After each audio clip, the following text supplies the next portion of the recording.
እቶም ዓብይ መትለው ዘለዎም እሞ ንነዊሕ ይጸንሑ ሓይሊ ዘለዎ ርክብ ዝገብሩኽን ተውጽኦም ዋይ ባህርያዊ እዩ እዚ ባዕሉ ብሰንኪ ዓብይ መትሎ ዝመጽእ ቃንዛ ዘይኮነ ዕጋበት እዩ ነዚ መታን ክትሕጎሳሉ እቶም ነዚ ዓብይ መትሎ ዘለዎ ሰብኡትክን ትሑትን ቀስ ዝበለ ድምጽን ከተውጻእካ ትኽእላ ካልእ ንሰብኡትክን ብጸታው ስምዒት ንመሓዝ ነቲ ንሳቶም ጥራይ ክገብርዎ ንጽበዮም እሞ ማለት በኢዳዎም ነጥባትና ንርሕሚ ብምድርራስ ንስምዒትና ንምልዓዓል ወይ ድማ ደስ ስለዝብሎም ይገብርዎ እዮም ነዚ ነገር ንስኹን ክትገብርኦ ትኽእላ ኢኽን ንኣብነት በእዳውኪ ነቲ መትሎ ብምሓዝ ብምድርራዝን ከም ዝስምዖን ደስ ዝብሎ ዕጋበትን ክትህብዮ ትኽእሊ እዚ ብፍላይ ነቶም ቀልጢፎም ወዲኦም ሕቆኦም ሂቦም ኽን ዝድቅሱ እንተደኣ ተረዲእክናሎም ብዘይ ሕፍረት ነቲ ዘይትስእ መትሎ ብምድርራዝ ንሓደ 5 ወይ ድማ 10 ደቂቕ በዓላትክን ከተተሳኣሎም ከዓ ትኽእላ ነዚ ብዘይ ሕፍረት ብምግባር እቲ ወዲ ናብ ካልኣይ ዙር ብዘይ ሓሰብዎ ከዓ ክምለስ ይኽእል እዚ ኣብ ካልኣይ ዙር ዝግበር ርክብ ንሓደ ነውሕ ዝበለ ግዜ ዝግበር ርክብ ወይ ድማ ክጸንሕ ተኽእሎ ኣለዎ ስለዚ ብወገና ደቂ ኣንስትዮ ክንገብሮ ዝግባአና ነገር ኣሎ እሱ ድማ እንታዩ ብዓቕምና ኣፍቲ ናይ ፍቕራዊ ህይወት ንምድልዳልን እጃምና ከነበርክት ከዓ ንኽእል ኢና ከምዚ ዝብለክን እዩ ንሓደ ሰብኣይ ጽቡቕ ጌርካ እንተዳ ሒዝካዮ ከፍቅረካን ክፈትወካን ከዓ ይኽእል እዩ ሓዳርኩም ድማ ይድልድል ማለት እዩ 00 ነቲ ሓዳር ፍቕራዊ ህይወት ንምሕያል ብኽልተ ወገን ጻዕርን ምስራሕን ከዓ የድልየና ኣብ ኩሉ ኣብ ማጋግባ ኣብ ጸታው ርክብ ኣብቲ ንስኽን ትኽደንኦን ትልከይኦ ጨናን ከይተረፈ ንፍቕርን ርክብን ዝስሕብ ክኸውን ኣለዎ እተን መልሓሰን ኣውጽየን ብዛዕባ ጸታው ርክብ ክዛረባ ዘይሓፍራ ኣብ ደቂ ተባዕትዮ ፍትዋትን ዘይስልችዋ እየን ዝኾና ምስ ሰብኣይኪ ብዛዕባ እዚ ጉዳይ ክትዛረቢ ትኽእሊ ኢኺ ነውሪ ኣይኮነን ንኣብነት እቲ ቅድሚ ሕጂ ዘምጻእክዎ መደብ ብዛዕባ ድምጺ ኣዝዩ ወዲ ተባዕታይ ልቡ ዘረስርስን ንዕጋበቱ ብዕጽፍን ሓጎስ ዝህበሉን እዩ ስለዚ ብፍላይ ኣብ ግዜ ርክብ ምቕንዛው ዝመስል ዋላ ውን ትሑት እህታ ክኸውን ይኽእል ከተውጻእ እንከለኽን ኣዝዩ ዘይርሳዕ ኣብ የእምሮኦም ዝተርፍ ድምጺ እዩ ተውጽኦም ቃላት ድማ ብትሑት ድምጺ ዝኣምሰሉ ቃላት ተጠቀማ ጸጥ ዝበለ ድምጺ ዘይብሉ ጸታው ርክብ ቅሩብ የሰልችው እዚ ኩለን ኣዋልድ በጋጣሚ ወይ ድማ ግድን ከውጽኦ ስለ ዘለወን ከንቲ ኣቀዲመ ዝገለጽክዎ ብፍላይ እተን ተመክሮ ዘለወን ኮነ ኢለን ኣብ ግዜ ርክብ ዝጥቀማሉ ሜላ እዩ ስለዚ ለሞድኦ ድማ ናይ በሐቅን ከም ልምድን እየን ዝገብርኦ እዚ ድማ ነቲ ወዲ ተባዕታይ ሰሓብነት ይፈጥረሉ እዚ ነተን ቃንዛ ዘይብሉ ርክብ ወይ ድማ ስምዒተን ከይተስአ ወዲኦም ገዲፎምን ዝትስኡ ደቂ ኣንስትዮ ብጣዕሚ ኣሸጋሪ እዩ ዝኸውን ንኣብነት እቶም ዓብይ መትለው ዘለዎም እሞ ንነዊሕ ይጸንሑ ሓይሊ ዘለዎ ርክብ ዝገብሩኽን ተውጽኦም ዋይ ባህርያዊ እዩ እዚ ባዕሉ ብሰንኪ ዓብይ መትሎ ዝመጽእ ቃንዛ ዘይኮነ ዕጋበት እዩ ነዚ መታን ክትሕጎሳሉ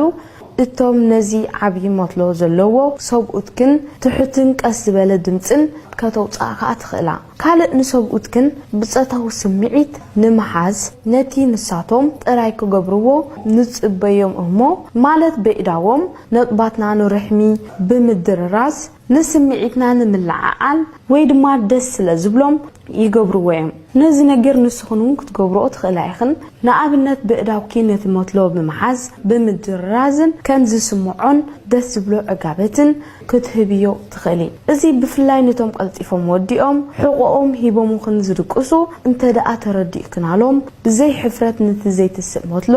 ብምድርራዝ ንሓደ 5 ወይ ድማ 10 ደቂቕ በዓላትክን ከተተሳኣሎም ከዓ ትኽእላ ነዚ ብዘይ ሕፍረት ብምግባር እቲ ወዲ ናብ ካልኣይ ዙር ብዘይ ሓሰብዎ ከዓ ክምለስ ይኽእል እዚ ኣብ ካልኣይ ዙር ዝግበር ርክብ ንሓደ ነውሕ ዝበለ ግዜ ዝግበር ርክብ ወይ ድማ ክጸንሕ ተኽእሎ ኣለዎ ስለዚ ብወገና ደቂ ኣንስትዮ ክንገብሮ ዝግባአና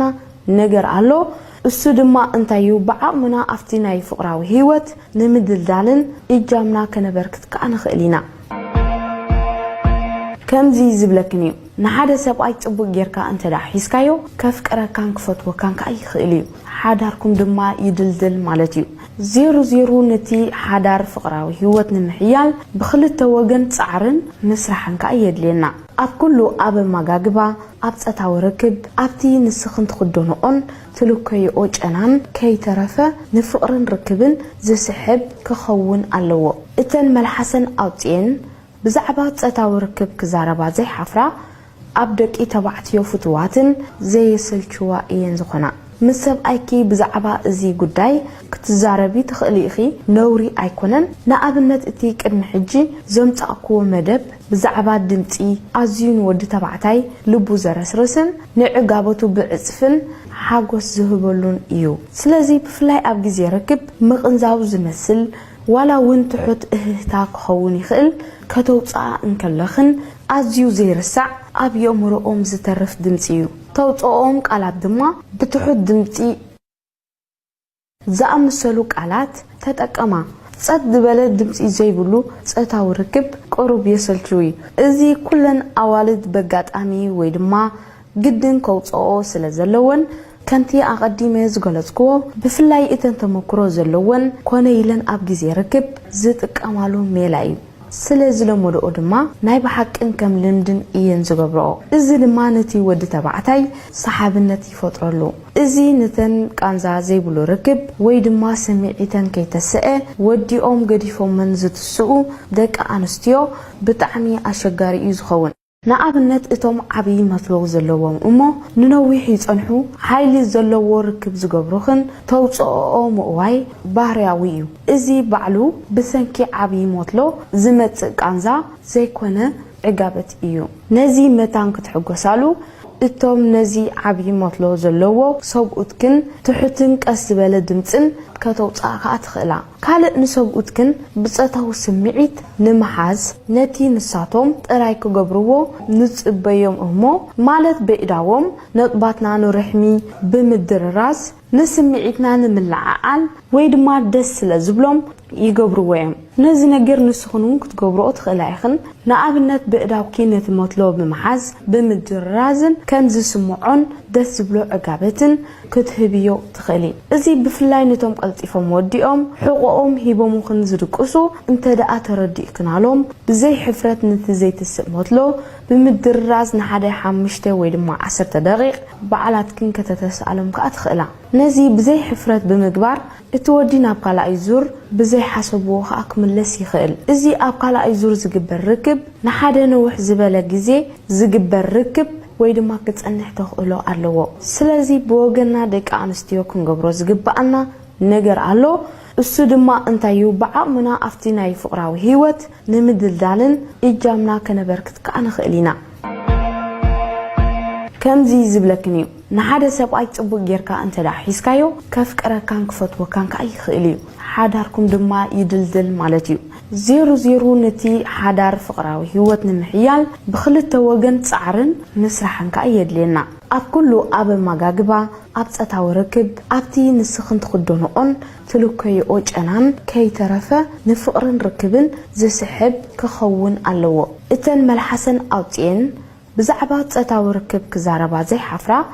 أبدك إتبعتيو فتواتن زي سلشوا ينزخنا مسب أيكي بزعب